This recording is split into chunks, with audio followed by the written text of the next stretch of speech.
Malappuram Changaramkulam കാളച്ചാലിൽ excise സംഘം നടത്തിയ പരിശോധനയിൽ 3 കിലോ കഞ്ചാവും 2.210 ഗ്രാം MDMA-യും പിടികൂടി.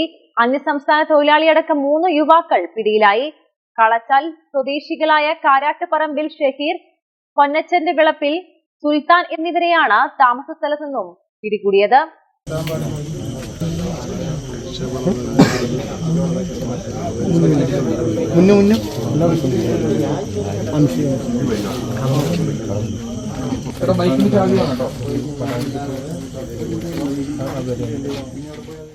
ഇവരുടെ താമസ സ്ഥലത്ത് നിന്നാണ് കഞ്ചാവും MDMA-യും കണ്ടെത്തിയത്. ഇവിടെ ക്വാർട്ടേഴ്സിൽ താമസിച്ചു വന്ന ഇതര സംസ്ഥാന തൊഴിലാളിയും അറസ്റ്റിലായിട്ടുണ്ട്. Ponnani range circle excise officer അരവിന്ദിന്റെയും സ്പെഷ്യൽ ടീമിന്റെയും നേതൃത്വത്തിൽ നടന്ന റെയ്ഡിലാണ് സംഘം പിടിയിലായത്. രഹസ്യവിവരങ്ങളുടെ അടിസ്ഥാനത്തിൽ ചൊവ്വാഴ്ച രാത്രി 11 മണിയോടെയാണ് കാളച്ചാലിൽ ഇതര സംസ്ഥാന തൊഴിലാളികൾ താമസിക്കുന്ന ക്വാർട്ടേഴ്സിലും സമീപത്തെ മറ്റൊരു ക്വാർട്ടേഴ്സിലും ഒരേ സമയം പരിശോധന നടത്തിയത്. പ്രദേശത്തെ ലഹരിയുടെ മൊത്തവിതരണ സംഘത്തിലെ പ്രധാനികളാണ് പിടിയിലായവർ എന്നാണ് പോലീസിന്റെ നിഗമനം.